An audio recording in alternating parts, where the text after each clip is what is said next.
नमस्कार साथियों, जय हिंद। मैं प्रबल प्रताप शाही आपका साथी और आपका स्वागत है प्रबल का पैगाम में। अभी दो विषय पर आज मैं बात करूँगा, कहें तो तीन विषय पे।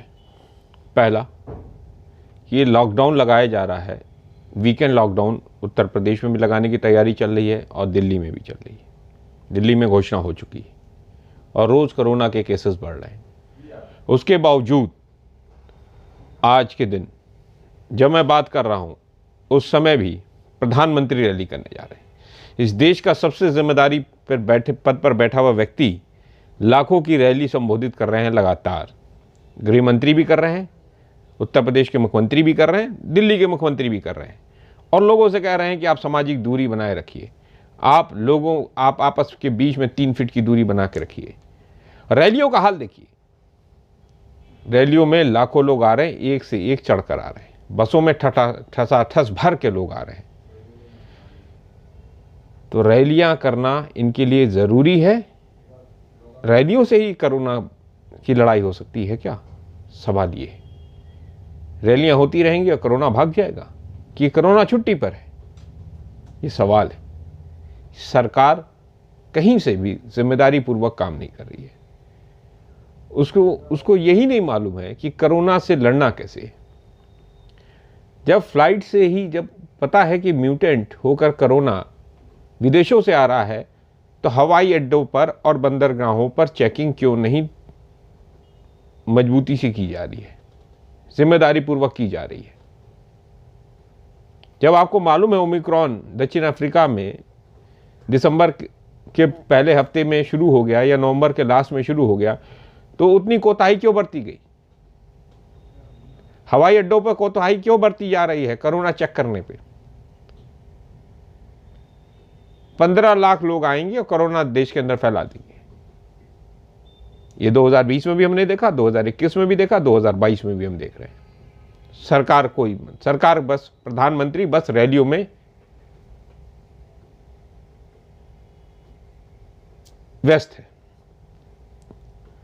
तो इसलिए मैं जनता से भी कहूँगा और लोगों से भी अपील करूँगा कि 5 किलो अनाज और 2 किलो चावल और 1 किलो दाल के ऊपर जो है, आप अपनी ज़िंदगी को देने के लिए उत्सुक मत बनिए।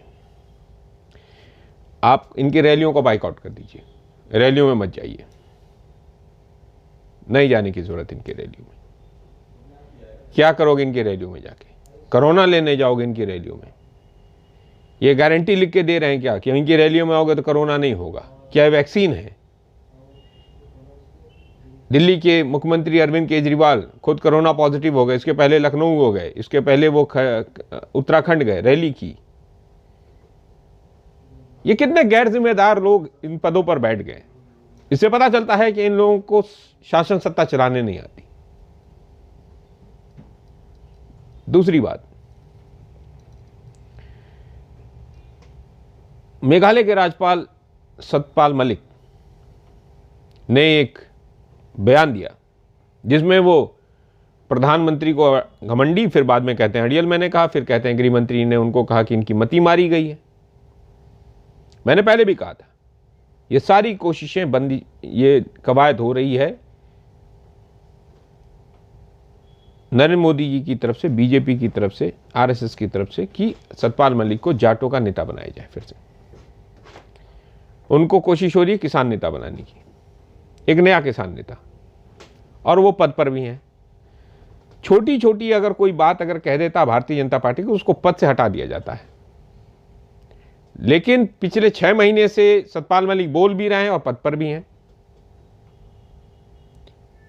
और अगर उनके स्टेटमेंट को देखोगे तो वो मोदी के बारे में कुछ कह रहे हैं और गृह मंत्री अमित शाह को ठीक बता रहे हैं। ये कोशिश चल रही, उनकी कोशिश क्यों हो रही मैं आपको बता दे रहा हूं। क्योंकि गृह मंत्री अमित शाह जो हैं वो पश्चिमी उत्तर प्रदेश के इंचार्ज हैं। पश्चिमी उत्तर प्रदेश जो जाटलैंड के नाम से फेमस है और जहां किसानी एक बहुत बड़ा फैक्टर है, किसान आंदोलन में महत्वपूर्ण भूमिका निभाया, तो वो एक ऐसा चित्रण कर रहे हैं कि अमित शाह एक बेहतर आदमी है। क्योंकि लोग मोदी से गुस्सा है, लेकिन अमित शाह के बारे में एक अच्छी इमेज बनाने का काम की कोशिश कर रहे हैं सतपाल मलिक जी। सतपाल मलिक जी, अगर इतने ही आपको पीड़ा है किसानों की, तो जिस दिन लखीमपुर खीरी की घटना हुई 3 अक्टूबर को, उस दिन ही आप इस्तीफा दे देते तो मैं मानता। ये कवायद आपके द्वारा की जा रही है, इससे किसान आंदोलन को भी सावधान रहना पड़ेगा और पश्चिमी उत्तर प्रदेश के लोगों को, खासकर पश्चिमी उत्तर प्रदेश के लोगों को एकदम सावधान रहने की जरूरत है। तीसरी चीज, Bulli bill, Bulli deal, Bulli Bai deal या सुल्ली डील्स, ये जो हो रही,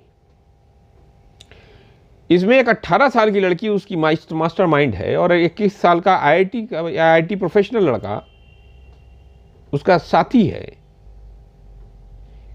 ये आईटी सेल के लोग जो आरएसएस की विचारधारा को मानते हैं, वो मुसलमान और सिखों को के प्रति किस तरह की नफरत की भावना है कि सिखों को बदनाम करने के लिए उसने एक नाम रख दिया